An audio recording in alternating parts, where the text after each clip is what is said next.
Hello students, हमारी third year में organic chemistry में यूनिट सेकंड चल रही थी हेट्रोसाइक्लिक कंपाउंड। और हेट्रोसाइक्लिक कंपाउंड में हम पिरोल की केमिकल रिएक्शन, उसकी फॉर्मेशन मेथड, उसकी एरोमेटिसिटी, उसकी स्ट्रक्चर सभी को पढ़ चुके हैं।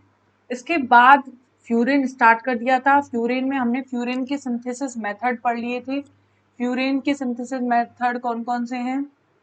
ठीक है, फ्यूरिन के सिंथेसिस मेथड पढ़ने के बाद आज स्टार्ट करते हैं हम उसकी फ्यूरिन की केमिकल रिएक्शन। तो कल हमने फ्यूरिन स्टार्ट कर दिया था। आज फर्स्ट ऑफ ऑल हमारी आज क्लास है 9, क्लास 9 है आज हमारी class 9। Okay students, furan furan की हमने फॉर्मेशन मेथड देखा था। फर्स्ट था म्यूसिक एसिड से, सेकंड था फर्फ्यूरल से, और थर्ड था बॉलनोर संश्लेषण। इसके बाद इसकी केमिकल रिएक्शन स्टार्ट करते हैं।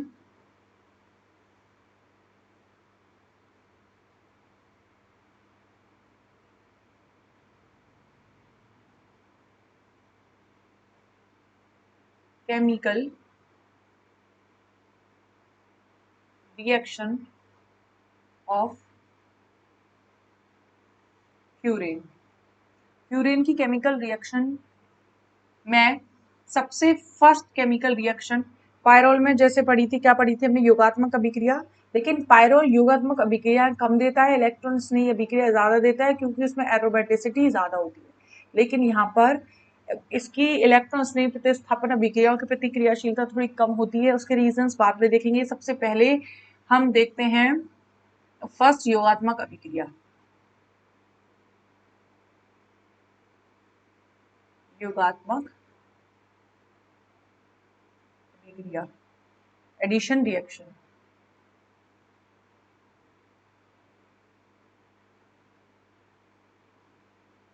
एडिशन रिएक्शन,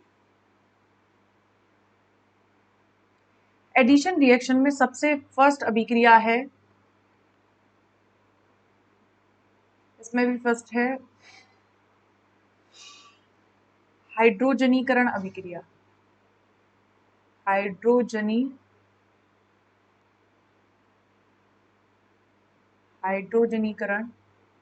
अभिक्रिया, या अभिक्रिया लिखने की जरूरत नहीं है, डायरेक्ट लिखते हैं हाइड्रोजनेशन। हाइड्रोजनेशन में क्या होगा? हाइड्रोजन का योग होगा, जस्ट लाइक रिडक्शन। तो जब हम फ्यूरेन को, ये हमने फ्यूरेन फॉर्म किया। जब हम फ्यूरेन फ्यूरेन का हाइड्रोजनीकरण करना है, मतलब हमें क्या जोड़ने हैं? हाइड्रोजन अणु जोड़ने हैं। कितने जोड़ेंगे? 2। किसकी उपस्थिति में? मोस्टली निकल की उपस्थिति में हम करते हैं। निकल या पैलेडियम की उपस्थिति में पीडी, या फिर निकल की उपस्थिति में जब हाइड्रोजनीकरण किया जाता है तो क्या होगा? इसके जो दोनों पाई बॉन्ड्स हैं, ये पाई बॉन्ड्स टूट जाएंगे, ये पाई बॉन्ड और ये पाई बॉन्ड टूटेगा और 2 सिग्मा बॉन्ड बनेंगे और इनसे हाइड्रोजन जुड़ जाएगा। तो कितने हाइड्रोजन जुड़ेंगे? 4। इसीलिए यहाँ पर 2H2 मतलब 4H2 का यूज किया गया है। तो स्ट्रक्चर कैसी बनेगी? अब इसमें डबल बॉन्ड प्रेजेंट नहीं होंगे। ठीक है, ये स्ट्रक्चर बनेगी। ये जो स्ट्रक्चर हाइड्रोजनीकरण में बनी है, इसका नाम है टेट्राहाइड्रोफ्यूरिन। अब इसका नाम टेट्राहाइड्रोफ्यूरिन क्यों रखा गया उसकी बात करते हैं। देखो, इसकी एग्जैक्ट अगर हम स्ट्रक्चर की बात करें,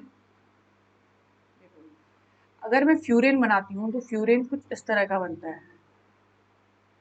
ये बना, क्या होता है इसमें? यहाँ पर CH होता है, CH double bond, CH double bond, CO, यही होता है। ये भी H होता है, ये भी H, ये होता है फ्यूरेन। जब हम इसके पाई बॉन्ड्स को ब्रेक कर देते हैं और एक एक हाइड्रोजन और ऐड करते हैं, एक एक हाइड्रोजन और ऐड करते हैं, तो स्ट्रक्चर में क्या अंतर आता है कि ये पाई बॉन्ड्स टूटने के बाद अब ये हाइड्रोजन यहाँ पर एक एक पहले ऑलरेडी है, ऑलरेडी एक एक हाइड्रोजन है, एक एक हाइड्रोजन आके और अटैच हो गया है। ये कंडीशन बनी है, ठीक है। तो अब हमने कितने हाइड्रोजन जोड़े हैं, 4 हाइड्रोजन जोड़े हैं, किसमें, फ्यूरेन में। बस फ्यूरेन में यही तो एक्स्ट्रा है कि एक एक हाइड्रोजन एक्स्ट्रा जुड़ा हुआ है बॉन्ड्स तोड़कर, नहीं तो फ्यूरेन ही है, इसीलिए इसको बोलते हैं टेट्राहाइड्रोफ्यूरेन।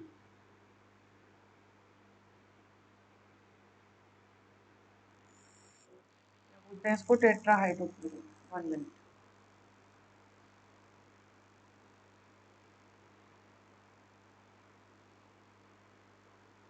ये इसका नाम क्या होता है, THM, टेट्रा हाइड्रोफ्यूरेन। ओके।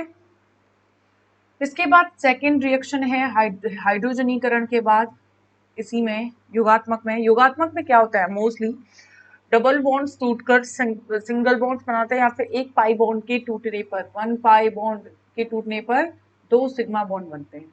इन्हीं के जरिए ही मोस्टली रिएक्शन को कंप्लीट किया जाता है। आगे प्रोसीड करते हैं। नेक्स्ट है ऑक्सीजन या वायु के साथ अभिक्रिया। ऑक्सीजन ऑक्सीजन या फिर क्या कह सकते हैं, वायु के साथ रिएक्शन विद ऑक्सीजन और एयर। ऑक्सीजन या वायु के साथ रिएक्शन, देखो वायु की उपस्थिति में अगर हम फ्यूरेन की बात करें तो ये फ्यूरेन एक अनस्टेबल कंपाउंड बन जाता है और वायु की ऑक्सीजन के साथ क्रिया करके 2,5 पेरोक्साइड का निर्माण कर लेता है।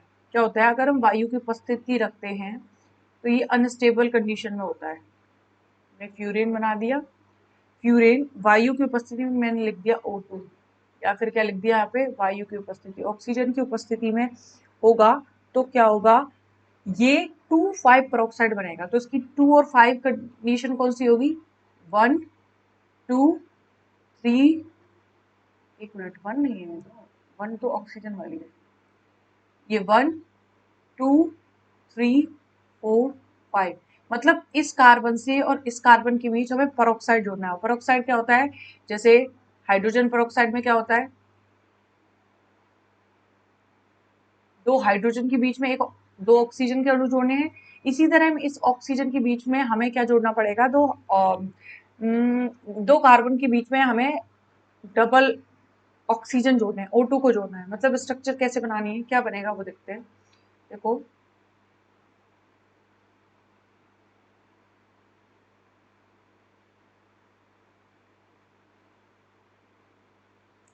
ये बन गया 2,5 पेरोक्साइड।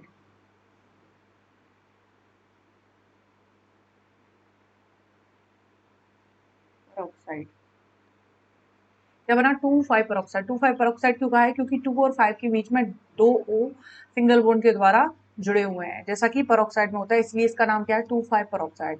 अब देखो 2,5 पेरोक्साइड में हमें अगर इन दोनों के बीच में बॉन्ड बनाना है तो पहले इन बॉन्ड्स को तोड़ना पड़ेगा। ये बॉन्ड्स टूटेंगे, ये बॉन्ड्स टूटेंगे तो 2 सिग्मा बॉन्ड बनेंगे, इसी तरह यहाँ भी 2 सिग्मा बॉन्ड बनेंगे। अब ये इसके सिग्मा बॉन्ड ऑक्सीजन से अब देखो O2 है, O डबल बॉन्ड O जुड़ा होगा, ठीक है, और इसके पास 2 लोन पेयर, इसके पास भी 2 लोन पेयर, ऐसे होंगे। अब इसको भी बॉन्ड बनाना है तो ये बॉन्ड टूटेगा, एक सिग्मा एक या सिग्मा, इनके साथ कार्बन कार्बन अटैच हो जाएगा, ये कार्बन कार्बन के बीच में जाके अटैच हो जाएंगे, और ये जो दोनों सिग्मा होंगे ये बीच में जाके इस तरह का पाई बॉन्ड फॉर्मेशन कर लेंगे, ठीक है। तो ये बन गया 2,5 पेरोक्साइड। 2,5 पेरोक्साइड बनने के बाद, निर्माण होने के बाद, ये जो 2,5 पेरोक्साइड है इसका शीघ्र ही बहुलकीकरण हो जाता है। बहुलक और बहुलीकरण होने के बाद एक क्या बन जाता है, ये पॉलीमर के रूप में ट्रांसफॉर्म हो जाता है। तो 2,5 पेरोक्साइड से हमें क्या मिला है, एक पॉलीमर पॉलीमर मिलेगा, बहुलक मिलेगा। कब, जब रिएक्शन केस से हो, ऑक्सीजन के साथ हो। तो फ्यूरेन को वायु की उपस्थिति में रखा जाएगा तो वो अनस्टेबल होगा, पहले तो पेरोक्साइड में बदलेगा और आगे हाइड्रोजनीकरण सॉरी और आगे चेंज होता होता पॉलीमर में चेंज हो जाएगा। आपको सिर्फ रिएक्शन इसी तरह से याद रखनी है, कोई मैकेनिज्म नहीं है और कोई भी पॉलीमर की स्ट्रक्चर भी नहीं दी गई है आपको, ठीक है। इसके बाद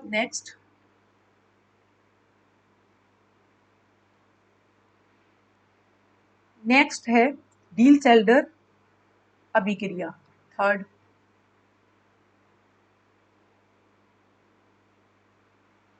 है डीलसेल्डर अभिक्रिया। डीलसेल्डर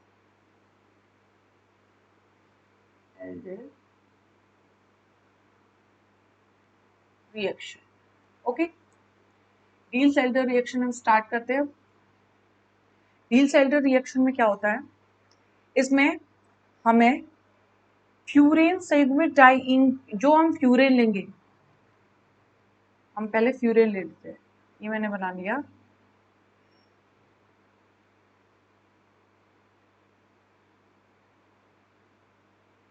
फ्यूरेन, ये जो फ्यूरेन है डाइईन के समान व्यवहार करेगा तथा मैलिक एनहाइड्राइड के साथ रिएक्शन करके 1,4 युगात्मक उत्पाद बनाता है। तो पहले मैलिक अम्ल, और मैं बना लेती हूँ, मैलिक अम्ल बनाते हैं CH, मैलिक एनहाइड्राइड लेना है। अगर मैलिक अम्ल होता, देखो मैलिक अम्ल की स्ट्रक्चर होती है C double bond CH, COOH, COO, ठीक है। अगर इसमें से HOH का निष्कासन, H2O का निष्कासन किया जाए तो HOH ये चला गया, ये ऑक्सीजन से ये जुड़ जाएगा, तो ये बनता है, ये है मैलिक एनहाइड्राइड। तो इस मैलिक एनहाइड्राइड से हमें रिएक्शन करवाना है, CO CO, ये ऑक्सीजन, ये ऑक्सीजन, ठीक है। ये जो डीलसेल्डर अभिक्रिया है, इसमें ये फ्यूरेन संयुग्मित डाइईन, संयुग्मित डाइईन का मतलब double bond single bond double bond, तो ये संयुग्मित अवस्था है, संयुग्मित डाइईन के समान। और जो इस तरह की ये कंपाउंड होते हैं, उनकी जो रिएक्शन होती है, संयुग्मित डाइईन अभिक्रिया होती है, उनके समान व्यवहार करता है। तो संयुग्मित डाइईन व्यवहार करता है, इसलिए मैलिक एनहाइड्राइड के साथ 1,4 कंपाउंड बनाता है।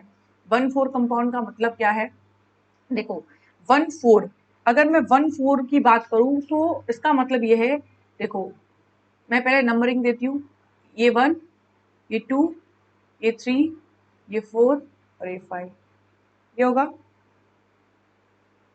1,4। इसमें इसको 1,4 नहीं दिया, सॉरी, सही में डाइईन के समान व्यवहार कर रहा है, तो ऑक्सीजन को नहीं लेंगे। देखो क्या लेंगे, यहाँ से 1 2 3 4, तो क्या होगा 1,4 उत्पाद बनाएगा। इसका मतलब है ये पाई बॉन्ड यहाँ से ब्रेक होगा और कार्बन जाके पहले 1 कंडीशन पे, और ये कार्बन जाके कौन सी 4 कंडीशन पे जाके जुड़ जाएगा और 1,4 उत्पाद बनेगा। अब वो उत्पाद कैसे बनेगा उसको देखते हैं। देखो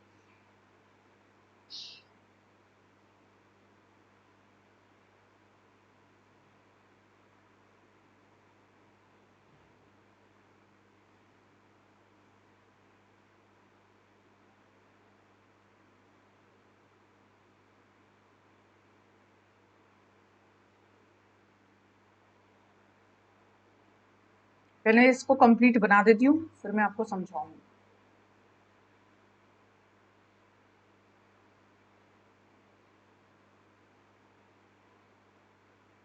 देखो ये क्या है, 1,4 योगात्मक एडिशन प्रोडक्ट उत्पाद, ये है। अब देखो जैसे ही इसने अटैक किया, तो देखो इसको मैं यहाँ पर दोबारा से रिफॉर्म कर रही हूँ, थोड़ा सा चेंज करके, बस मैंने चेंज क्या किया है, ये ऑक्सीजन,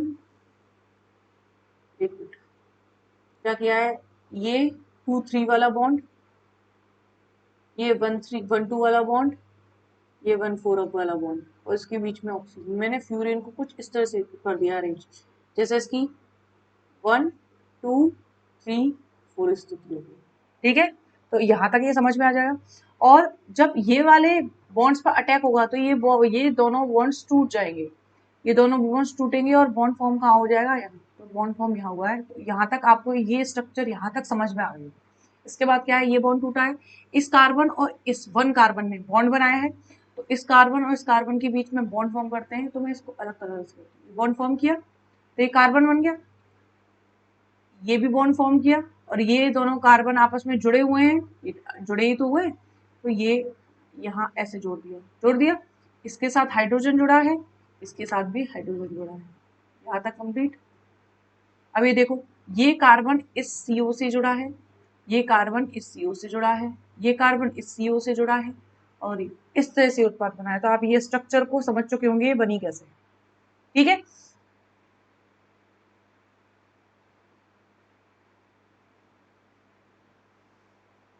वन फोर योगात्मक उत्पाद बन गया। जब 1,4 योगात्मक उत्पाद बन जाता है तो ये HBr से आगे क्रिया करेगा। किससे अभी क्रिया करवाएंगे अब इसकी हम? HBr से। HBr के साथ आगे क्रिया करके निर्जलीकृत होता है। क्या होता है? डिहाइड्रेट होता है, निर्जलीकृत होता है और थैलिक एनहाइड्राइड बनाता है। कैसे? देखो, HBr की उपस्थिति में हमने कहा निर्जलीकृत होगा, तो हीट देंगे -H2 निकलेगा। कैसे? हमें निर्जलीकृत करवाना है तो जल का एक मॉलिक्यूल निकालना है। जल का एक मॉलिक्यूल निकालने के लिए हम क्या करेंगे वो देखते हैं। देखो कैसे निकलेगा। यहां से एक ये हाइड्रोजन, यहां से ये हाइड्रोजन और यहां से ऑक्सीजन निकल गया, -H2 निकल गया। और ये स्ट्रक्चर किस रूप में चेन ट्रांसफॉर्म हो जाएगी? अब बीच के ऑक्सीजन वाला बॉन्ड तो टूट चुका है, ये बॉन्ड टूटा, जैसे ये और ये बॉन्ड टूटा तो इन दोनों के बीच में क्या बन गया? फिर से पाई बॉन्ड। इसी तरह ये और ये वाला बॉन्ड टूटा तो इन दोनों के बीच में क्या बन गया? यहाँ पे पाई बॉन्ड। यहाँ तक समझ में आया होगा। फिर इसके बाद ये था CO, ये भी था CO, और ये, इसका नाम क्या है? Phthalic anhydride. क्या है? Phthalic anhydride. बनाती हूँ नाम, नेमिंग करती हूँ इसकी। इसका नाम है phthalic anhydride. Okay, phthalic anhydride बन जाता है तो इस अभिक्रिया में ये सिद्ध होता है कि फ्यूरेन में एरोमेटिक कंपाउंड, एरोमेटिक गुण कम होते हैं।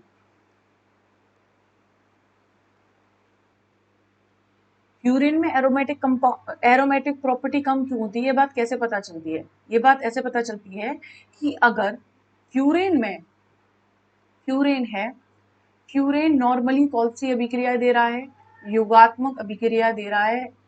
योगात्मक में भी कौन सी? डील्स एल्डर अभिक्रिया दे रहा है, डील्स एल्डर अभिक्रिया दे रहा है।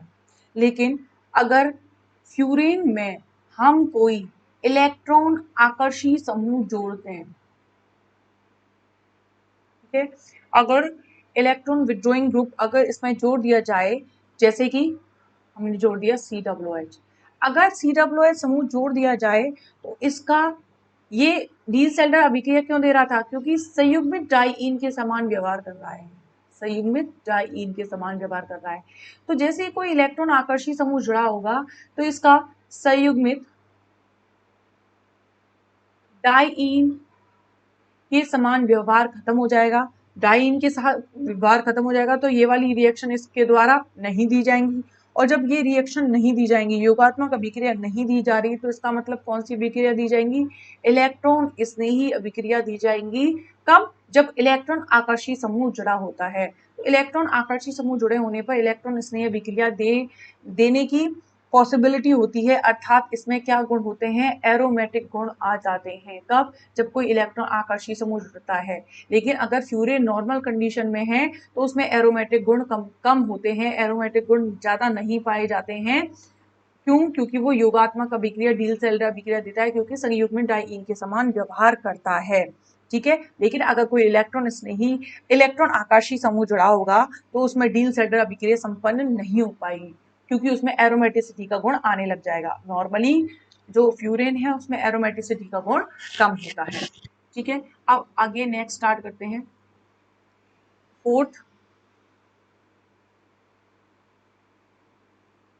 फोर्थ है एसिटिक, एसिटिक अम्ल के साथ योग, साथ योग। ठीक है, addition with acetic acid, acetic अम्ल के साथ योग करवाएंगे। तो सबसे पहले मैं फ्यूरेन का फॉर्मेशन कर लेती हूँ। ये बन गया मेरा फ्यूरेन। प्यूरेन का फॉर्मेशन किया तो मैंने एसिटिक अम्ल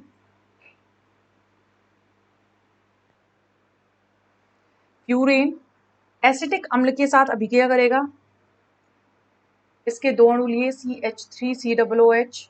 अब हमें उपस्थिति किस किस की रखनी है वो याद रखना है। उपस्थिति रखनी है CH3COONA की उपस्थिति में तथा ब्रोमीन की उपस्थिति। इन दोनों कैटलिस्ट की उपस्थिति में अगर हम एसिटिक अम्ल के साथ अभिक्रिया करवाते हैं तो देखो योग होगा। योग में क्या होगा, ये बॉन्ड टूटेगा, ये बॉन्ड टूटेगा, ये दो बॉन्ड बन जाएंगे। ठीक है, तो CH3COOH और CH3COOH इस तरह से। तो मैं क्या करती हूँ, देखो OOH ऐसे बना दिया, तो ये वाला पार्ट और ये वाला भाग अलग अलग टूट जाएगा। ये जाके तो इधर जाके जुड़ेगा, ये वाला पार्ट हाइड्रोजन वाला पार्ट जाके इस कार्बन से जुड़ेगा, और ये COOCH3 वाला पार्ट, ये वाला पार्ट किससे, इस वाले कार्बन से जुड़ेगा। तो मैं अब अटैच करके दिखाती हूँ। देखो क्या हुआ, O यहाँ क्या आ जाएगा, OCOCH3, ऑक्सीजन के साथ ही तो बंद टूटा है तो ऑक्सीजन से ही जुड़ेगा। इसी तरह OCOCH3 ये आ गया। अब देखो जैसे पाई बॉन्ड टूटा,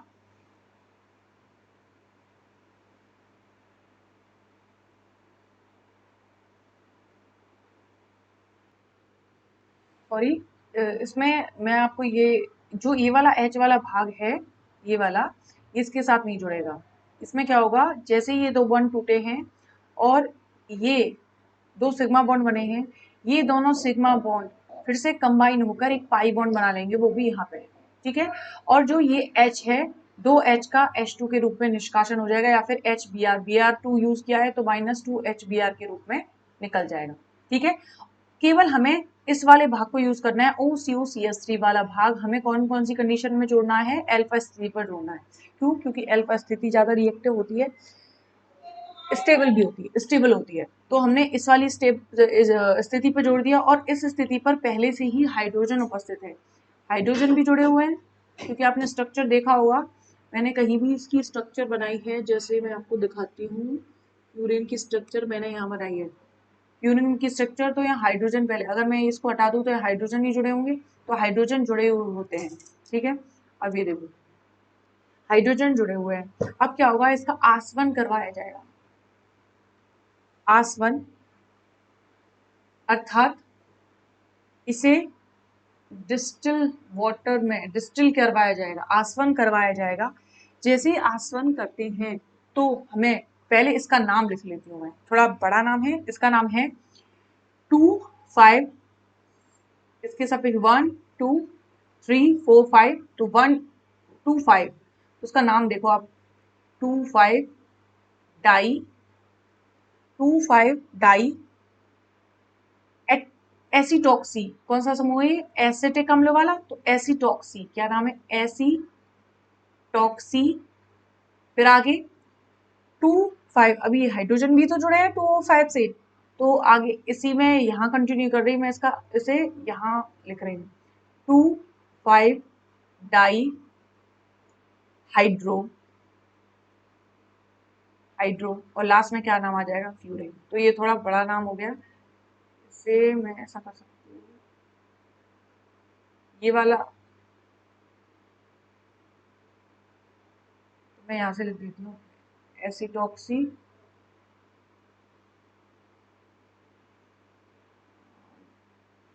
डाई एसिटॉक्सी फ्यूरिन। ठीक है, ये इसका नाम हो गया। ठीक है, अब जैसे डिस्टिल किया जाएगा तो इसमें से CH3COOH का निष्कासन हो जाएगा, और हमारे पास बन जाएगा 2 एसिटॉक्सी ब्यूटेन। तो देखो कैसे होगा,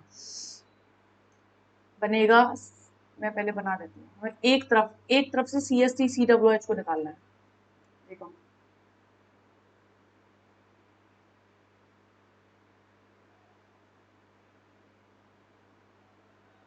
वो COCH3 जुड़ा हुआ है,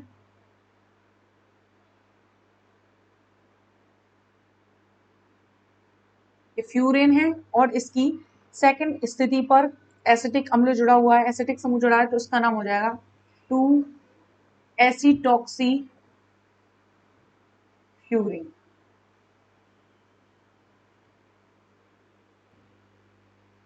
अब देखो इसमें निकला क्या है, CH3COOH, ये निकला कैसे? देखो अगर हम मानते हैं कि यहाँ से ये वाला CH3COOH निकल गया है, ठीक है, जैसे ही CH3COOH, इसके साथ हमें ये वाला बॉन्ड भी ब्रेक करना पड़ेगा, ये वाला बॉन्ड ब्रेक किया, जैसे ये पाई बॉन्ड टूटा, 2 सिग्मा बॉन्ड बन गए, ठीक है, जैसे ही सिग्मा बॉन्ड बनेंगे, देखो ये वाले 2 सिग्मा टूटे तो इसके टूटते ही ये वाला पाई बॉन्ड बन गया, ये तो हमें समझ में आ गया। लेकिन ये वाला पाई बॉन्ड कैसे बना? अब ये पाई बॉन्ड है, हम क्या करेंगे, इस H को यहाँ से रिप्लेस करेंगे, जैसे यहाँ से इस H को रिप्लेस करेंगे, या फिर हम लिखें -H प्लस कर दो, या फिर H प्लस किसी अन्य माइनस के साथ निकल जाएगा, तो हमें सिर्फ याद रखना है कि H प्लस जैसे रिप्लेस किया तो ये वाला सिग्मा बॉन्ड भी टूटेगा और यहाँ क्या बन जाएगा, पाई बॉन्ड, तो ये बन गया है पाई बॉन्ड। इस तरह से आपको रिएक्शन याद रखनी है। फोर्थ ही एसिटिक अम्ल के साथ अभिक्रिया, यहाँ पर योगात्मक एडिशन रिएक्शन कंप्लीट हो गई है। इसके बाद नेक्स्ट है इलेक्ट्रोफिलिक प्रतिस्थापन अभिक्रिया।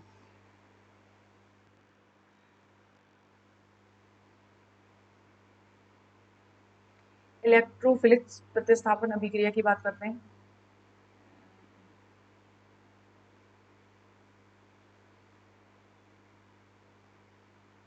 इलेक्ट्रोफिलिक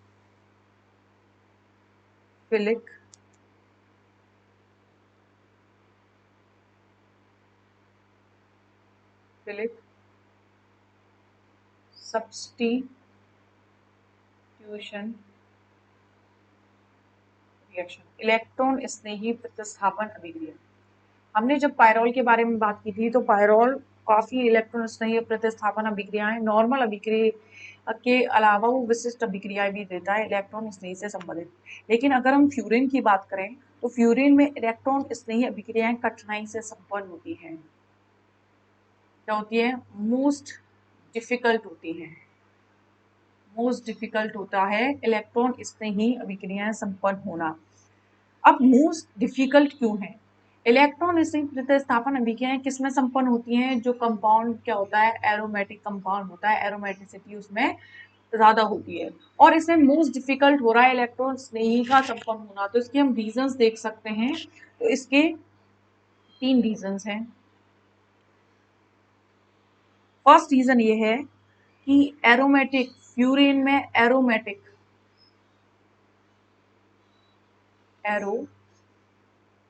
एरोमेटिक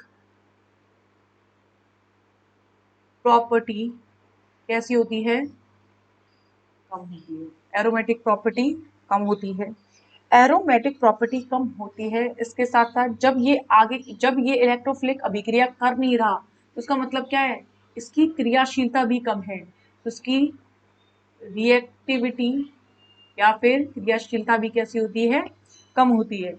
और क्रियाशीलता कम होती है, इसके अलावा थर्ड है प्रबल अम्लों की उपस्थिति में, अगर इसमें थर्ड फैक्टर ये है कि अगर यूज किए जाएं क्या, स्ट्रॉन्ग एसिड्स, प्रबल अम्ल यूज किए जाएं तो प्रबल अम्ल की उपस्थिति में क्या होने लग जाता है, इन रिएक्शन में बहुलीकरण रिएक्शन होने लग जाता है।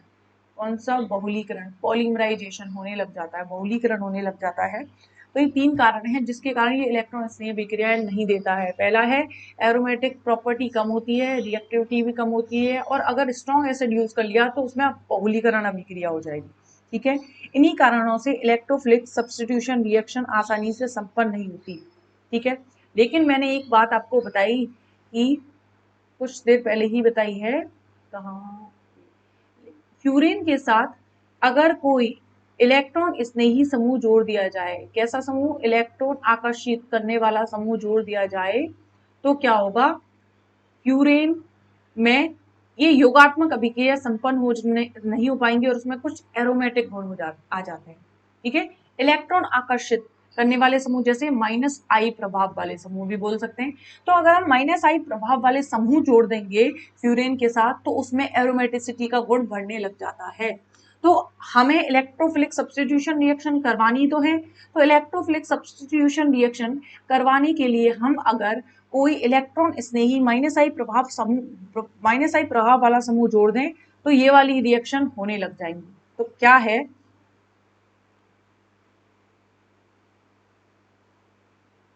If we attached minus I group with furan, furan के साथ अगर हम माइनस आई प्रभाव वाला समूह जोड़ दें तो इसकी एरोमेटिसिटी एरोमेटिसिटी क्या हो जाती है, इंक्रीज होने लग जाती है। एरोमेटिसिटी इंक्रीज होने लगेगी और एरोमेटिसिटी इंक्रीज होने पर वो इलेक्ट्रोफिलिक रिएक्शंस देने में संपन्न हो जाएगा। ठीक है, क्यों? क्योंकि जैसे ही माइनस आई प्रभाव वाला या फिर इलेक्ट्रॉन स्नेही समूह जुड़ा, इलेक्ट्रॉन को अपनी तरफ आकर्षित करने वाला समूह जुड़ा होगा तो वो फ्यूरेन से इलेक्ट्रॉन्स को फ्यूरेन में इलेक्ट्रॉन घनत्व, इलेक्ट्रॉन डेंसिटी को क्या कर देगा, कम कर देगा। फ्यूरेन में इलेक्ट्रॉन डेंसिटी कम होते ही क्या बढ़ेगा, एरोमेटिसिटी का गुण बढ़ जाएगा और इलेक्ट्रॉन स्नेही प्रतिस्थापन अभिक्रियाएं संपन्न होने लग जाएंगी। तो क्या याद रखना है आपको कि फ्यूरेन इलेक्ट्रॉन स्नेही प्रतिस्थापन अभिक्रियाएं देने में बहुत कठिनाई से देता है, देने में थोड़ी उसको मुश्किल होती है, थोड़ा अक्षम होता है। क्यों? क्योंकि उसमें एरोमेटिक प्रॉपर्टी नहीं होती, रिएक्टिविटी कम होती है, अगर स्ट्रॉन्ग एसिड यूज कर लिया तो बहुलीकरण हो जाता है। लेकिन अगर हम कोई माइनस आई प्रभाव वाला समूह उसके साथ अटैच कर दे तो उसकी एरोमेटिसिटी बढ़ जाएगी और एरोमेटिसिटी बढ़ने का मतलब है इलेक्ट्रॉन स्नेही प्रतिस्थापन अभिक्रियाएं देने लगता है। अब एरोमेटिसिटी क्यों बढ़ती है? क्योंकि जैसे ही फ्यूरिन के साथ इस तरह का कोई ग्रुप जुड़ा होता है तो उसकी इलेक्ट्रॉन डेंसिटी कम होती है और एरोमेटिसिटी बढ़ने लग जाती है। ठीक है, तो अब हम इलेक्ट्रॉन स्नेही प्रतिस्थापन अभिक्रिया संपन्न करेंगे कैसे? उसमें कोई अगर कोई इलेक्ट्रॉन स्नेही क्या कह रहे थे हम, अच्छा, उसकी एरोमेटिसिटी को बढ़ाकर। अब देखो फ्यूरेन की अब हम इलेक्ट्रॉन स्नेही प्रतिस्थापन अभिक्रियाएं देखते हैं जिसमें कि सबसे फर्स्ट है नाइट्रीकरण।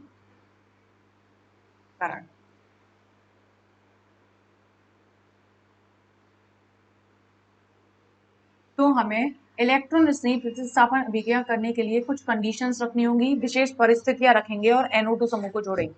तो सबसे पहले हम क्या करवा रहे हैं, नाइट्रेशन करवा रहे हैं। ओके, नाइट्रेशन में हमें NO2 समूह जोड़ना है। NO2 समूह पहले भी जोड़ा था, NO2 समूह अब भी जुड़ेगा, सिर्फ हमें कंडीशन याद रखनी है। कंडीशन ऐसी रखनी है जिससे इजीली NO2 समूह जुड़ जाए। देखो कंडीशन क्या रखेंगे, हमने फ्यूरेन लिया, अगर फ्यूरेन की अभिक्रिया हम CH3COONO2 की उपस्थिति में करें, अर्थात दुर्बल नाइट्रिक कारक या एसिटिल नाइट्रेट की उपस्थिति में, ज्यादातर हम क्या लेते हैं, HNO3 लेते हैं नाइट्रीकरण के लिए, या फिर H2SO4 के साथ HNO3 लेते हैं।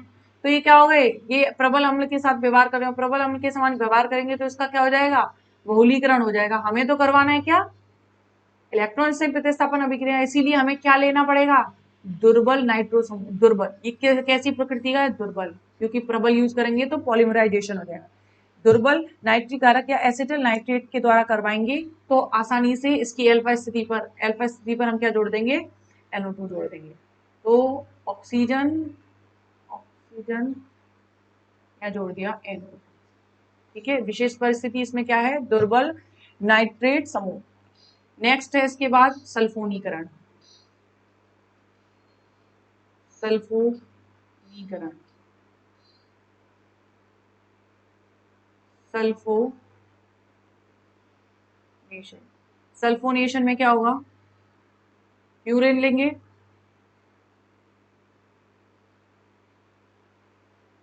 फ्यूरेन लिया, अगर फ्यूरेन की अभिक्रिया SO3, अब इसमें भी हम सल्फ्यूरिक अम्ल यूज नहीं कर सकते, जैसे हम नॉर्मली क्या करवाते हैं, इलेक्ट्रॉन नहीं प्रतिस्थापन अभिक्रिया करवाते हैं सल्फोनीकरण में, वैसे नहीं करवानी है हमें। इसमें भी हम H2SO4 प्रबल अम्ल का यूज नहीं करेंगे, नहीं तो क्या हो जाएगा, पॉलीमराइजेशन हो जाएगा। इसीलिए हम ये यूज करेंगे तो हमें क्या प्रोडक्ट मिलेगा, आपको सिर्फ ऑर्थो स्थिति पर SO3H समूह जोड़ना है। ठीक है, SO3 समूह जोड़ना है, ये हो गया 2 सल्फोनिक अम्ल, फ्यूरेन 2 सल्फोनिक अम्ल, फ्यूरेन 2 सल्फोनिक एसिड, ठीक है, ये इसका नाम हो गया। अगर हम इसका नाम देखें तो इसका नाम होगा 2 नाइट्रोफ्यूरेन, बोल दो 2 नाइट्रोफ्यूरेन, ठीक है। इसके बाद थर्ड है हेलोजनीकरण।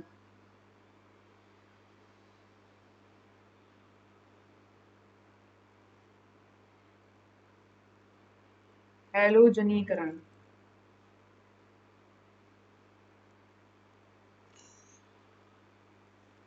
हेलोजेनेशन,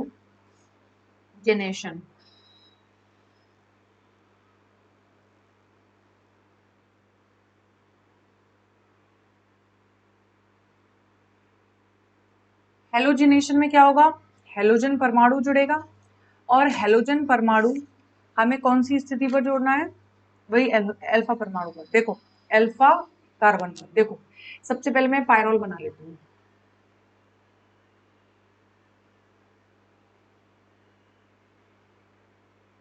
प्लस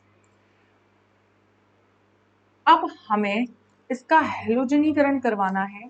तो हेलोजनीकरण करवाने के लिए देखो हमें पहले से ही इसमें एक COOH समूह होना है, क्योंकि इसकी हेलोजनीकरण अभिक्रिया, नाइट्रीकरण और सल्फोनीकरण अभिक्रिया को थोड़ी हम विशेष परिस्थितियां देकर कंप्लीट करवा सकते हैं, लेकिन हेलोजनीकरण की अभिक्रिया बिना कोई -I प्रभाव वाले समूह जुड़े हुए नहीं हो पाएगी, इसलिए हमने COOH को जोड़ा।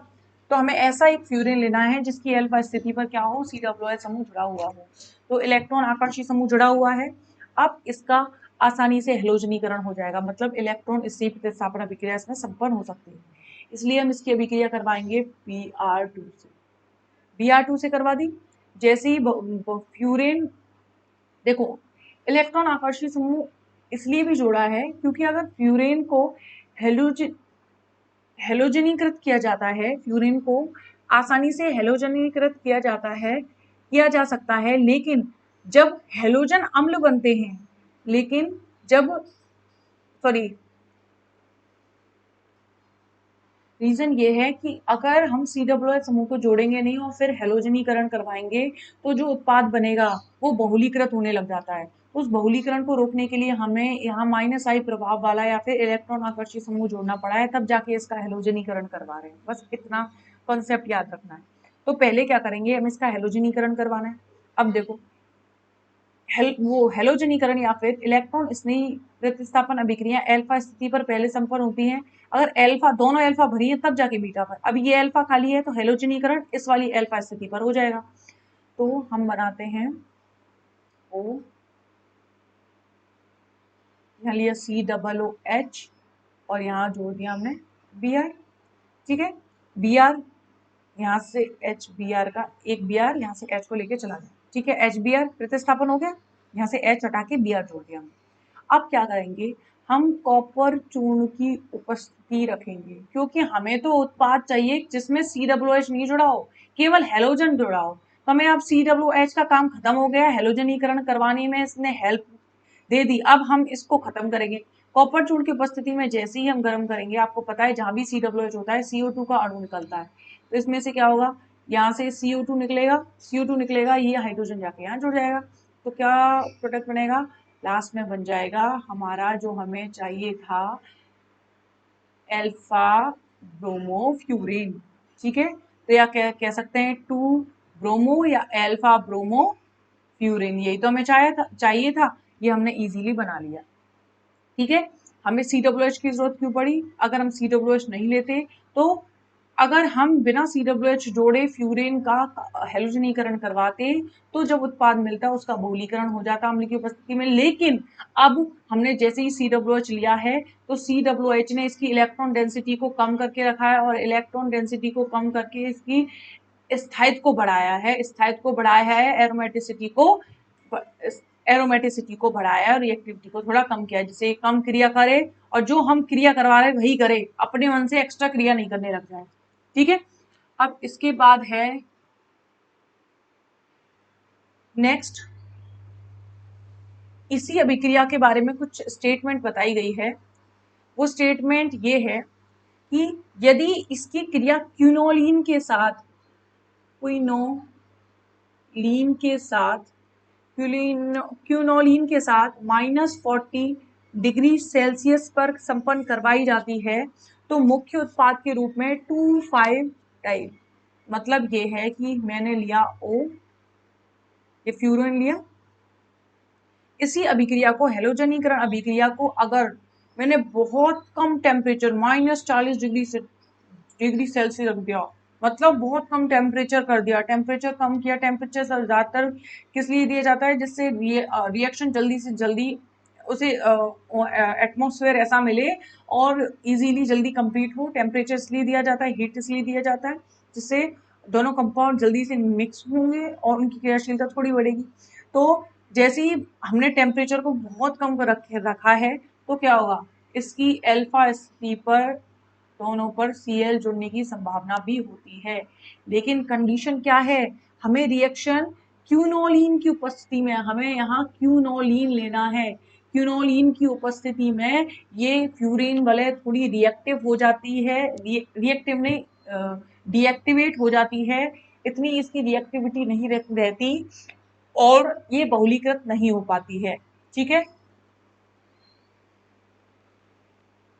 इसके बाद नेक्स्ट अभिक्रिया है कार्टरमान। फोर्थ अभिक्रिया है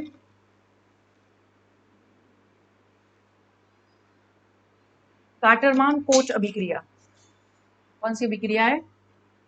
Gattermann Koch reaction. Gattermann Koch, okay, Gattermann Koch reaction पढ़ेंगे अब हम। कार्टरमान कोच रिएक्शन में क्या होगा, हमें फ्यूरेन लेना है और फ्यूरेन से हमने फरफ्यूरेल देखा था, फरफ्यूरेल से हमने फ्यूरेन बनाया था या नहीं, कौन सी इसकी सिंथेसिस मेथड में। तो जब कार्टरमान कोच अभिक्रिया संपन्न करवाई जाती है, फ्यूरेन से फरफ्यूरेल बन जाता है। और फरफ्यूरेल में क्या था, आपको मैंने याद रखने के लिए कहा था कि फरफ्यूरेल में आपको ये याद रखना है कि फ्यूरेन जैसा ही होता है, केवल यहाँ पर एक एल्डिहाइडिक समूह जुड़ जाता है, तो ये बनेगा फरफ्यूरेल। क्या नाम है इसका? फरफ्यूरेल।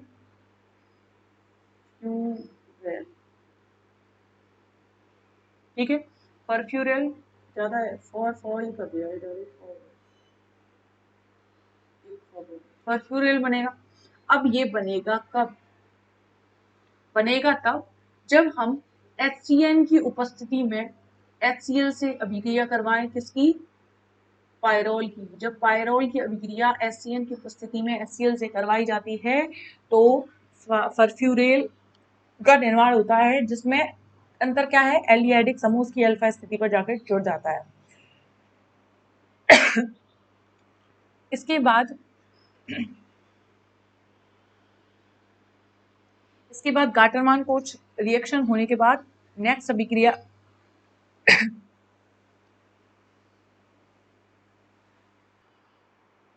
नेक्स्ट इसमें एक स्टेप और है। वो स्टेप ये है कि अगर हमने ये फरफ्यूरेल लिया है और इस फरफ्यूरेल को हम अमोनिया के साथ गर्म करें, अमोनिया के साथ गर्म करेंगे तो हाइड्रोफरफ्यूरेमाइड बनता है। अब मैं हाइड्रोफरफ्यूरेमाइड और बनाकर आपको बता देती हूँ। देखो, ये ऑक्सीजन, ये बन गया। अब मैंने फ्यूरिन को, देखो aldehyde C double bond OH यही तो होता है, तो मैं इसको इसी फॉर्म में लिखूंगी, इसके ऑक्सीजन को थोड़ा अलग करके लिखूंगी, CHO रूप में नहीं लिखूंगी। तो क्या लिखेंगे, यहाँ लिख सकते हैं हम CH और डबल बॉन्ड O, ये लिख दिया। इसी तरह मैंने एक और फरफ्यूरेल लिया और फरफ्यूरेल का यहाँ CH डबल बॉन्ड O, तो हमने 2 अणु फरफ्यूरेल के लिए हैं, यहाँ 2 अणु हो गए। क्योंकि NH3 में 3 हाइड्रोजन होते हैं, हमें 3 हाइड्रोजन का यूज करना है। तो देखो, हम पहले अब एक फरफ्यूरेल का अणु मुझे एक और लेना है, उसको लेने से पहले मैं अमोनिया को अरेंज कर देती हूँ। ये लिया मैं इसको डिफरेंट कलर यूज करती हूँ। ये लिया मैंने H2NH, ये हो गया NH3। यहाँ भी लिया मैंने H2NH ले लिया। अब यहाँ पर मैं लूंगी H2NH हो गया प्लस,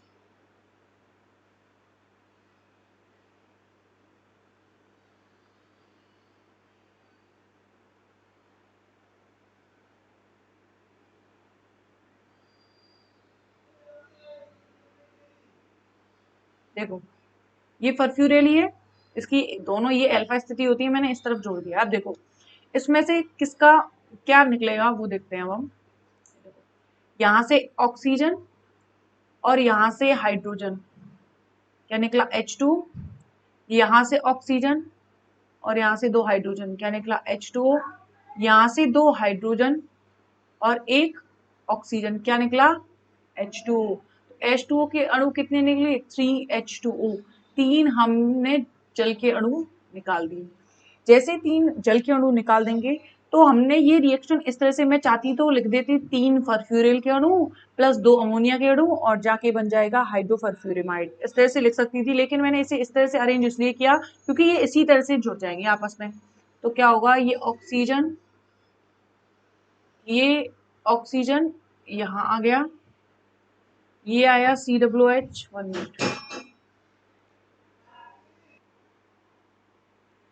ये एक तरफ का ये फर्फ्यूरिल वाला अणु लिया मैंने, यहाँ लिख दिया मैंने CH। इसी तरह मैंने ये और लिया, यहाँ भी मैंने लिख दिया CH। ठीक है, तो डबल बॉन्ड बनेगा क्योंकि यहाँ से डबल बॉन्ड टूटा है। डबल बॉन्ड यहाँ क्या होगा, N जुड़ेगा, यहाँ भी क्या जुड़ेगा, N जुड़ेगा। ठीक है, अब N से क्या जुड़ना है, डबल बॉन्ड है तो एक बॉन्ड इससे और एक बॉन्ड इससे, डबल बॉन्ड टूट के दो बंद बनाने हैं तो एक इधर से और एक इधर से बना लेगा। क्या बनेगा यहाँ CH, और यहाँ मैं बना देती हूँ फर्फ्यूरिल का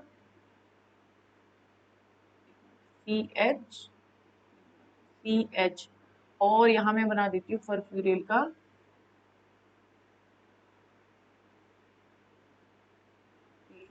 तो इसका नाम क्या होता है, हाइड्रोफ्यूरेमाइड। मैं नेमिंग करती हूँ इसकी, इसका नाम क्या है, हाइड्रोफ्यूरे।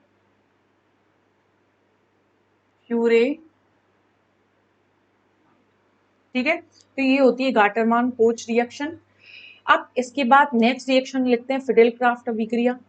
सारी इलेक्ट्रॉन स्नेही इलेक्ट्रोफिलिक सब्स्टिट्यूशन रिएक्शंस को आज हम पढ़ लेंगे।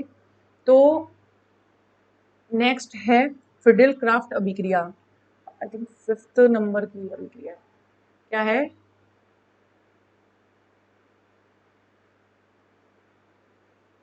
फिडेल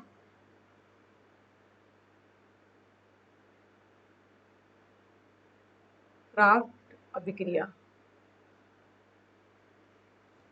फिडेल क्राफ्ट अभिक्रिया में फिडेल क्राफ्ट अभिक्रिया दो तरह की होती है। एक तो होता है एल्किलीकरण,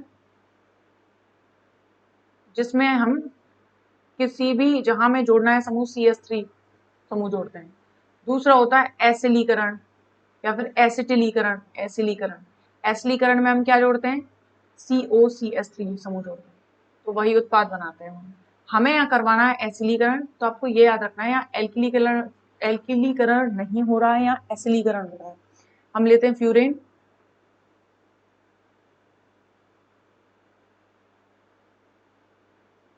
फ्यूरिन लिया, जब फ्यूरिन को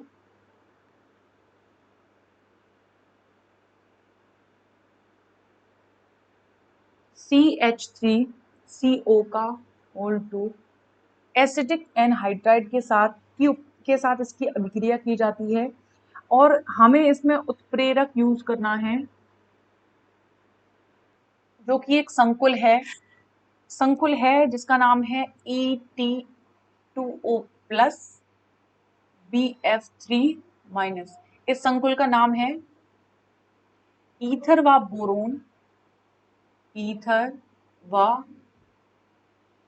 बोरोन ट्राई फ्लोराइड संकुल। ठीक है, तो ये हमें उत्प्रेरक यूज करना है। जैसे ही हम इस उत्प्रेरक को यूज करेंगे तो आपको याद रखना है फ्रीडेल क्राफ्ट एसिलीकरण रिएक्शन हो रही है, और फ्रीडेल क्राफ्ट एसिलीकरण रिएक्शन में क्या हो जाएगा, COCH3 जुड़ जाएगा। ये आपको याद ही रखना पड़ेगा, हम कौन सा कैटलिस्ट यूज कर रहे हैं, किसके साथ रिएक्शन करवा रहे हैं।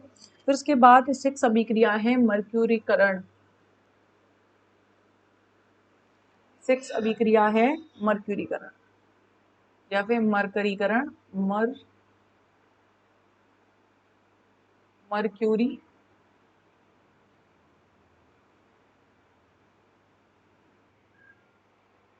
मरकरीकरण की क्रिया या मरकरीकरण इलेक्ट्रॉन से प्रतिस्थापन अभिक्रिया में वही सबसे पहले हम फ्यूरेन लेते हैं। फ्यूरेन लिया,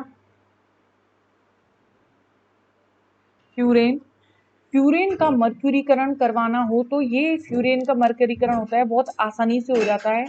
इसके लिए हमें फ्यूरेन को क्या करना पड़ता है, HgCl2 एक मिनट, जलीय सोडियम एसिटेट, पहले मैं लिख देती हूँ CH3COON। ये सोडियम एसिटेट कैसा लेना होता है, जलीय। कैटलिस्ट क्या लेना है हमें, जलीय सोडियम एसिटेट की उपस्थिति में किससे अभिक्रिया करवानी है, मर्क्यूरी क्लोराइड से। मर्क्यूरी क्लोराइड से जैसे ही रिएक्शन करवाई जाएगी तो यहाँ पर जुड़ जाएगा HgCl। क्या जुड़ेगा, HgCl, और इसका ये हो गया मर्क्यूरी का। बहुत इजी रिएक्शन है, इस तरह से आपको याद रखनी है। इस प्रकार जो हमें HgCl मिला है, इस प्रकार जो उत्पाद मिला है ये वाला, ये उत्पाद जो मिला है, ये उत्पाद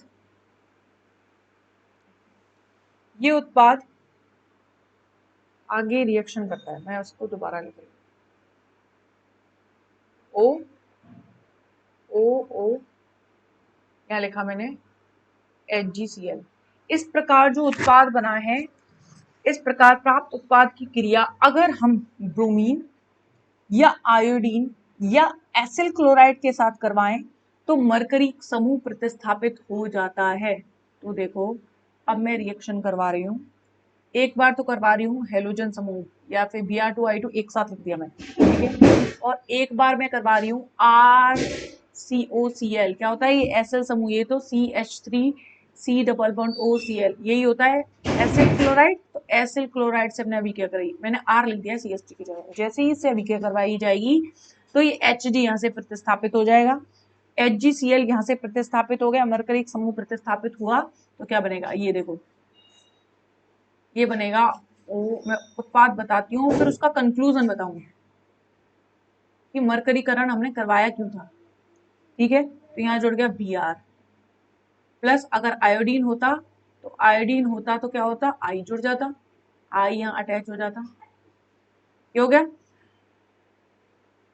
अगर हमने एसिलीकरण करवाया है इसका, मरकरी क्लोराइड का, तो यहाँ क्या जुड़ जाएगा, COR, ये जुड़ गया। अब देखो, इस अभिक्रिया में मरकरी यौगिक ये जो बना है, कौन बना है, ये मरकरी यौगिक, ये होता है, ये एक मीडिएटर, मध्यवर्ती का काम करता है, मध्यवर्ती का काम करता है। अगर हमें हेलोजनीकरण करवाना हो और एसिलीकरण करवाना हो, फिडेल क्राफ्ट एसिलीकरण, अगर नॉर्मल कंडीशन में नहीं हो पाए तो पहले मर्क्यूरीकरण करवाओ, फिर जाके हेलोजनीकरण और एसिलीकरण हम आसानी से करवा सकते हैं। तो ये मध्यवर्ती के रूप में यूज किया जाता है मर्क्यूरीकरण अभिक्रिया को, या फिर मर्क्यूरिक उत्पाद।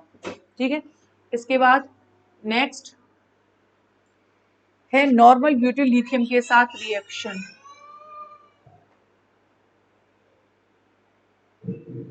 नॉर्मल ब्यूटिल लिथियम के साथ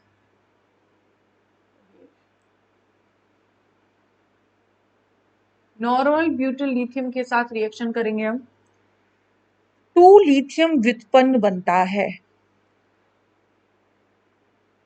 प्रोडक्ट बनेगा 2 लिथियम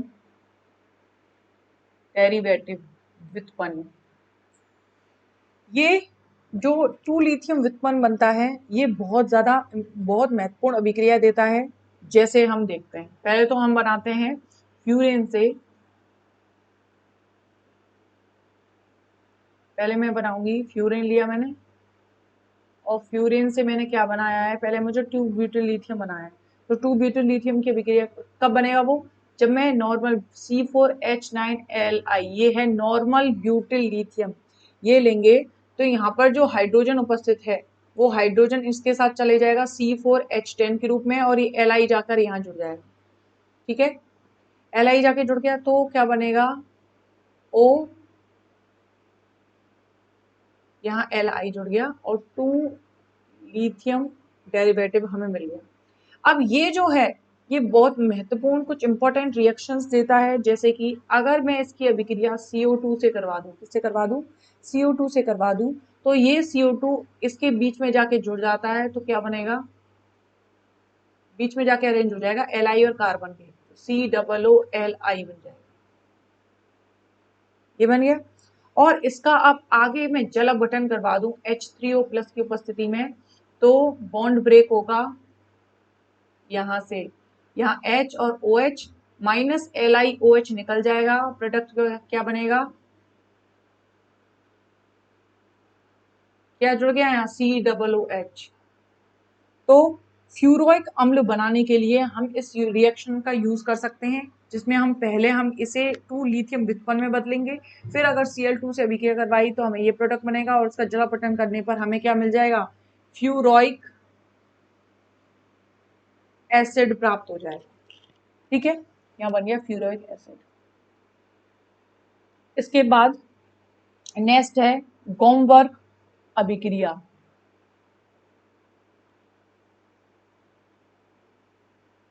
7 पॉइंट गोमवर्क अभिक्रिया, गोमवर्क रिएक्शन। अब गोमवर्क अभिक्रिया में क्या होता है, सबसे पहले फ्यूरेन लो, जब हम इसकी केमिकल रिएक्शन पढ़ रहे हैं जिसकी, उसको पहले ले ही लिया करो केमिकल रिएक्शन में, जैसे हमने ले लिया फ्यूरेन। जब फ्यूरेन की अभिक्रिया हम करवाते हैं डाई एजोनियम क्लोराइड से, क्या होता है डाई एजोनियम, ये लिया मैंने, ये लिया डाई एजोनियम, लवण लेना है, बनाना है मुझे, तो ये ले लिया एरल, ये लिया N2+ और ये लिया Cl-। तो डाई एजोनियम लवण से अभिक्रिया करवानी है, तो मैं इसको ऐसे भी लिख सकती हूँ ArN2+ Cl-, इस तरह से लिख लिया। जैसे ही हम डाई एजोनियम लवण के साथ अभिक्रिया करवाते हैं, तो रिएक्शन में पहले तो जो रिलीज होगा वो क्या होगा, देखो हमें एरल समूह, एक एरल चेन जुड़ेगा, कौन सा पार्ट, ये वाला पार्ट। तो देखो यहाँ से पहले हम N2 निकाल देंगे, वो मैकेनिज्म पढ़ते तो हमें पता लगता कि N2 निकला कैसे है, N और N डबल बॉन्ड N है, यहाँ Cl इस तरह से जुड़ा हुआ है, ठीक है, ठीक है, एक पे लोन पेयर है, एक पे नाइट्रोजन है, 1 2 लोन पेयर है, एक पे प्लस है, और फिर एरल चेन जुड़ी है, तो ये बॉन्ड टूटेगा, ये बॉन्ड टूटेगा, बाद में वो एक्सप्लेन होता है जब उसकी हम मैकेनिज्म पढ़ते हैं, वो आपको जरूरत नहीं है पढ़ने की, आपको रिएक्शन काफी सारी इलेक्ट्रॉन स्नेह अभिक्रियाएं पहले से ही दी हुई हैं, तो आपको रिएक्शन पर फोकस करना है कि कौन सी रिएक्शन में कौन सा समूह जुड़ता है अल्फा स्थिति पर, ठीक है। तो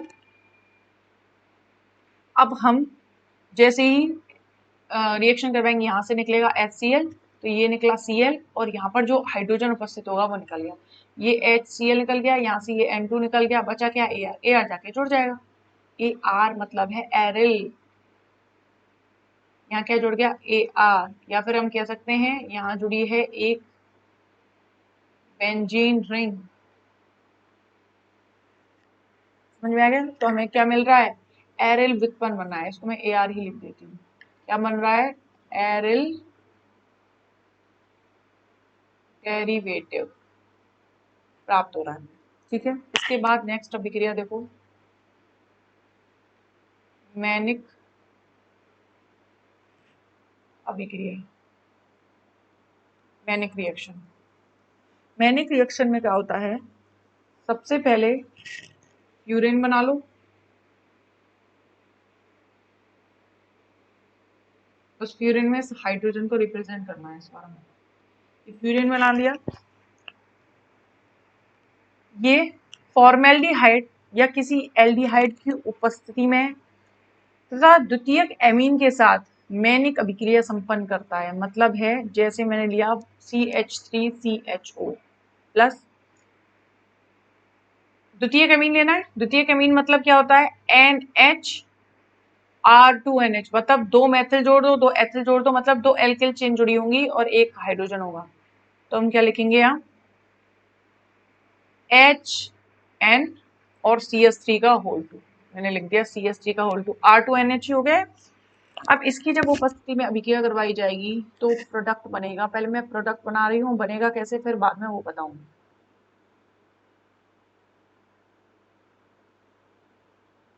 CH2 CH2 एंड CH3 का होल 2। इसका नाम है di methyl amino ethyl furan. ये इतना बड़ा नाम है इसका, डाई मैथिल एमिनो एथिल, और ये क्या है, फ्यूरेन बचा कुचा। अब ये बना कैसे है वो देखते हैं। कौन सा समूह निकला है उसको याद रखना है आपको। कौन कौन निकलेगा, यहाँ से एक हाइड्रोजन, यहाँ से एक ऑक्सीजन, और यहाँ से एक हाइड्रोजन। ये हाइड्रोजन, ये ऑक्सीजन, क्या निकल गया, -H2O निकल गया। अब देखो हमने क्या करा है,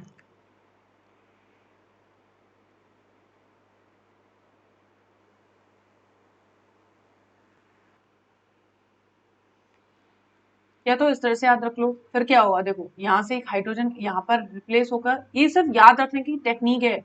ये CH2 हो गया तो हमें CH2 मिल गया, यहाँ मिल गया नाइट्रोजन, यहाँ मिल गया CH3 का होल 2। ये समूह आपस में जुड़ के इस वाली जगह से अटैच हो गए, तो यही तो कंपाउंड बना है।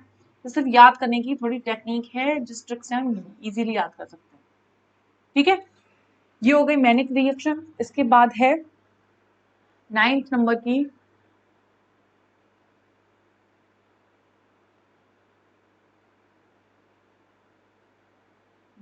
की रिएक्शन है, तो कोई नेम रिएक्शन नहीं है, कुछ कंडीशंस दी हैं, उस कंडीशन में क्या कंपाउंड बनता है वो याद रखना है। जैसे कि पहली कंडीशन है, अगर हमने फ्यूरेन लिया और फ्यूरेन को उचित अभिकर्मक, अब अभिकर्मक थोड़े याद रखने हैं, यहाँ लिया P4S7, इसकी उपस्थिति में गर्म किया तो ये बन जाएगा थायोफीन। फिर थायोफीन की सिंथेसिस मेथड में आ सकता है, P4O7 से करवाएंगे जब फ्यूरेन की अभिक्रिया, तो क्या हो जाएगा, या थायोफीन बन जाएगा। इसी तरह अगर एक और बार मैं फ्यूरेन को लूँ और फ्यूरेन की अभिक्रिया में करवा देती हूँ NH3 अमोनिया से, टेम्परेचर रखती हूँ 450 डिग्री सेल्सियस और Al2O3 की उपस्थिति में, तो ये बदल जाएगा पायरोल में। नेम रिएक्शन नहीं है पर ये इंपॉर्टेंट रिएक्शन। फ्यूरेन से डायरेक्ट अगर हमें थाइफिन बनाना है तो P4O7 से क्रिया कर दो, और पेरोपायरोल बनाना है तो अमोनिया की उपस्थिति में 450 डिग्री सेल्सियस पर Al2O3 से अभिक्रिया करवा दो। ठीक है, इसके बाद 10th नंबर की रिएक्शन है, ये है वलय का खुलना, रिंग ओपनिंग।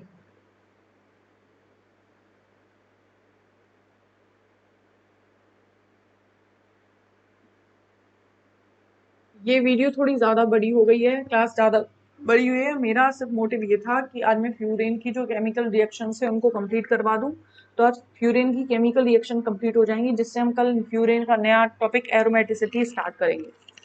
अगर हम उचित परिस्थितियाँ रखें तो फ्यूरेन की वलय टूट जाती है और बनता है, क्या बनेगा वो लिख देती हूँ मैं, 1,4 डाई ऑक्सो कंपाउंड बनता है, ऑक्सो कंपाउंड बनता है। वो कैसे बनेगा वो देखो, वलय खोलनी है, ये इम्पोर्टेंट है। देखो ये लिया मैंने नाइट्रोजन, ऑक्सीजन, ये फ्यूरिन लिया। ठीक है, अब मैंने +4CH3OH से इसकी अभिक्रिया करवाई। जैसे ही 4CH3 से मेथनॉल से अभिक्रिया करवाएंगे HCl की उपस्थिति में, तो एक जल का अणु निकलेगा और वलय टूट जाएगी, और कंपाउंड क्या बनेगा, CH3O2 CH2 CH2 CH2 CHOCH3। नाम क्या है इसका, 1,1,4,4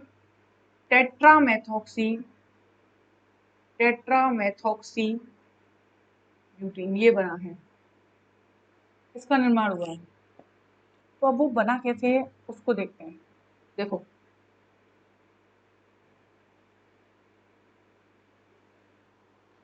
अगर हमें ये रिएक्शन याद करनी है तो उसके लिए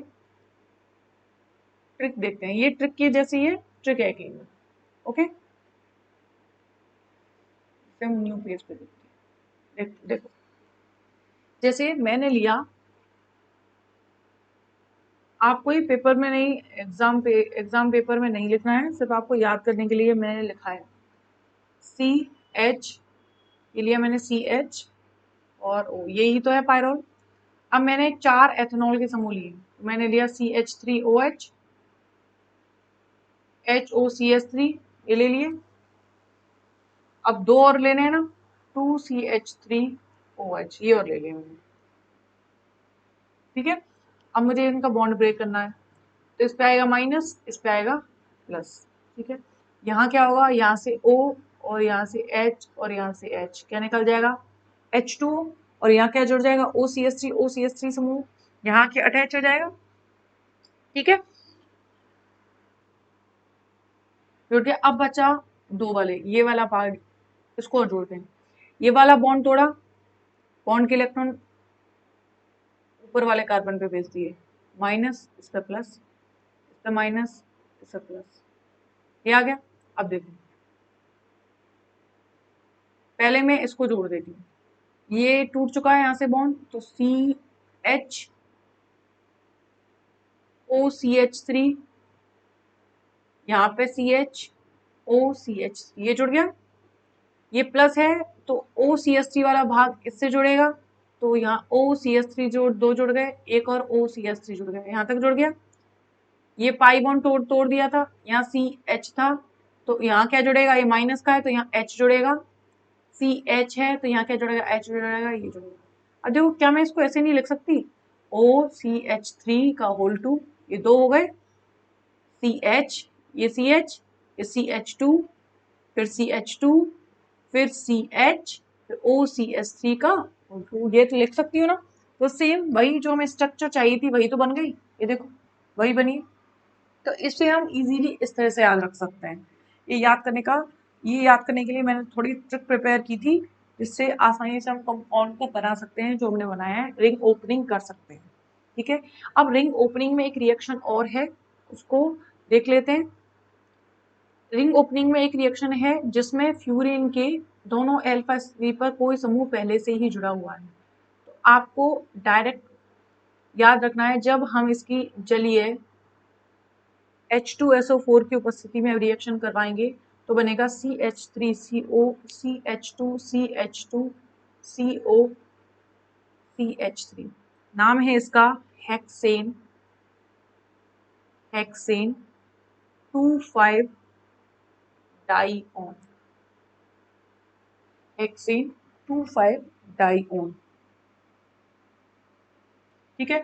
तो यहाँ पर रिंग ओपनिंग कंप्लीट होती है। आप चाहो तो सिर्फ केवल ये वाली रिएक्शन जिसको मैंने आपको ट्रिक से समझाया है, ट्रिक याद करके आप एक रिएक्शन को याद रख सकते हैं। इसमें सिर्फ एक मैंने ये 2 एल्किल समूह जोड़ के एक नया कंपाउंड बना दिया था। तो आपको एक रिएक्शन याद रखनी है, कोई भी इन दोनों में से एक, मोस्टली इसको याद रखना क्योंकि इसकी ट्रिक है, इजीली आपको याद हो जाएगी। यहाँ पर फ्यूरेन की केमिकल रिएक्शंस कंप्लीट होती है। कल स्टार्ट होगा फ्यूरेन की एरोमेटिसिटी, फ्यूरेन की एरोमेटिसिटी के बाद फ्यूरेन की स्ट्रक्चर है और फ्यूरेन कंप्लीट हो जाएगा, जिसके बाद हम थायोफिन स्टार्ट करेंगे। आज का लेक्चर थोड़ा बड़ा हो गया है और आपको प्रॉपर कंटिन्यू लाइव आकर ये पूरी क्लास देखनी है और समझनी है। कोई प्रॉब्लम आती है तो पूछनी है, क्योंकि आज की क्लास थोड़ी लंबी हो गई है ज़्यादा। नेक्स्ट आगे कंटिन्यू नेक्स्ट लेक्चर में करेंगे।